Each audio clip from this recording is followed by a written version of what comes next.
আজ আমি তোমাদের সামনে উপস্থিত হয়েছি সোলার সিস্টেম মানে সৌরজগৎ সম্পর্কে একটি প্রাথমিক ধারণা দেওয়ার জন্য। আমরা 3D এক্সপ্লেনেশনের সাহায্যে খুব সহজভাবে আকর্ষণীয়ভাবে আমাদের সোলার সিস্টেমের যে স্ট্রাকচার মানে সৌরজগতের গঠন, সৌরজগতে যে প্ল্যানেটগুলি আছে মানে গ্রহগুলি আছে, সেই গ্রহগুলো যে অবস্থান বা পজিশন তাদের বোঝার চেষ্টা করব। অর্থাৎ আজকের এই উপস্থাপনায় তোমরা দৃশ্যমান ও বাস্তবসম্মতভাবে সৌরজগৎকে কল্পনা করতে পারবে, দেখতে পারবে, ভিজুয়ালাইজ করতে পারবে। তো নমস্কার, আমি অনুপম দেব। আমার এই চ্যানেলে তোমাদের সবাইকে ওয়েলকাম। তো তাহলে দেরি কিসের, চলো শীঘ্রই আমরা আমাদের টিউটোরিয়াল ভিডিও স্টার্ট করি। কি দেখতে পাচ্ছ, এটাই তো আমাদের সৌরজগৎ, যাকে ইংরেজিতে বলে সোলার সিস্টেম। মাঝখানে কি আছে বলতো? মাঝখানে আমরা যেটাকে দেখতে পাচ্ছি এটাই হচ্ছে আমাদের সূর্য মানে সান।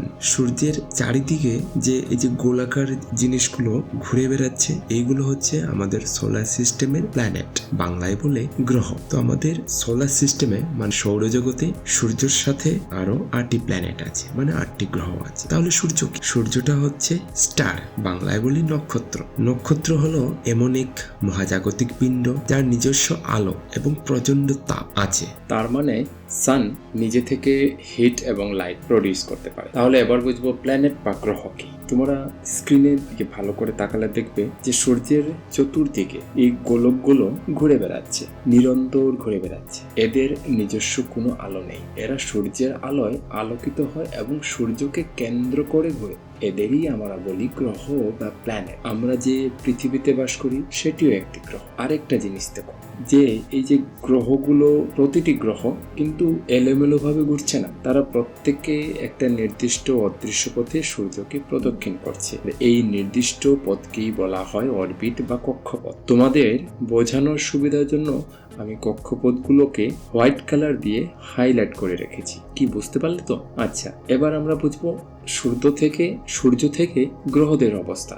সূর্য থেকে বা সান থেকে সব থেকে নিয়ারেস্ট বা সব থেকে নিকটতম যেটা গ্রহ, সবার আগে বুধ মানে মার্কিউরি, তারপর শুক্র মানে ভিনাস, 3 নম্বরে আছে আমাদের পৃথিবী মানে আর্থ, তারপর মঙ্গল মার্স, তারপর বিশালকার বৃহস্পতি মানে জুপিটার, তারপর বলয়ধারী শনি মানে স্যাটার্ন। বলয়ধারী শনি স্যাটার্ন বলতে স্যাটার্নের চতুর্দিকে দেখবে আংটির মতো রিং।